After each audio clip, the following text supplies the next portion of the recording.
presupuesto. Auspicia Basali, la cosechadora argentina. Pilaí, desarrollos que te proyectan.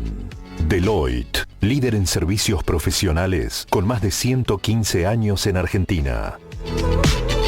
Cuando sea el espacio de Sucho, dice un oyente, se llama Mauricio, felicitarlo por la disertación del viernes en el marco de Elemental, estuvo muy buena, lo saludé personalmente al final y le dije que lo conocía a través de Cadena 3, de la cual hizo una gran reverencia. Dice Mauricio, así que felicitaciones. Bien. Claudio, arrancamos con los oyentes que te quieren saludar.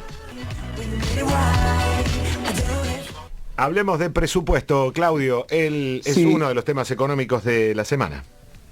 Sí, a ver, ya una vez habíamos hablado de esto, de la intencionalidad política, pero volvió hoy a ser tema de debate porque finalmente sigue siendo una discusión política.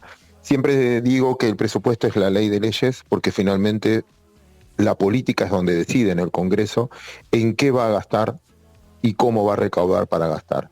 A quién le va a cobrar impuestos, qué impuestos va a cobrar, esos son decisiones políticas, quién está excluido, quién tiene un subsidio, quién paga más de impuestos. Y por otro lado, toda esa plata que se recauda, ¿a dónde va a ir a parar? ¿Cuánto va a ir a jubilaciones? ¿Cuánto a educación? ¿Cuánto a seguridad? ¿Cuánto a salud? Por eso es una decisión política.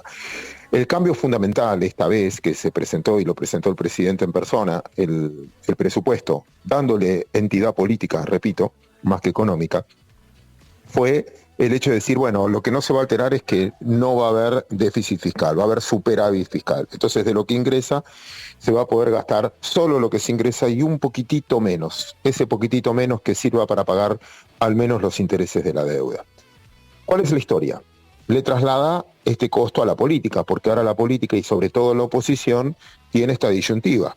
Le apruebo el presupuesto, aunque en muchos casos no esté de acuerdo en un montón de partidas, o si no se lo aprueba, sigue gobernando con el anterior, 2 años ya que no se aprueban, y eso le da más discrecionalidad al presidente o al Poder Ejecutivo a poder reasignar partidas, como la inflación.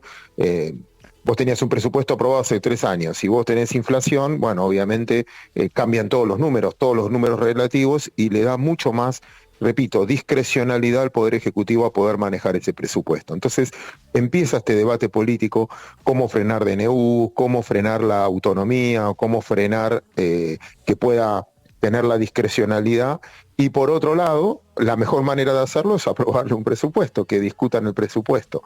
Pero discutir el presupuesto también es darle poder. Por eso vamos a vivir con una carátula económica, con una excusa económica, un espacio o una discusión de poder político. Y quizás esto debería manejarlo más un analista político que yo como analista económico.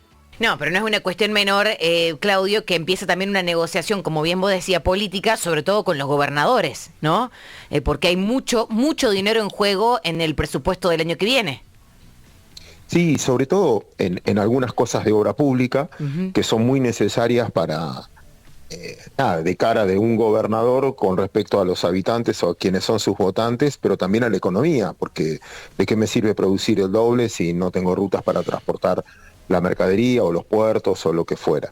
Entonces, sí, sin duda. Pero bueno, el Congreso está compuesto entre los senadores, finalmente representan a las provincias, ¿no? Y deberían velar no por los intereses de los partidos políticos, sino de cada una de sus provincias. Pero ahí está esa confusión que siempre existe en Argentina. ¿A quién representan? ¿A un partido o a sus votantes? Gracias, Claudio, querido. Que tengas una gran semana. Las claves de Sucho con Claudio Sucho Vicky. Un abrazo. Abrazo enorme.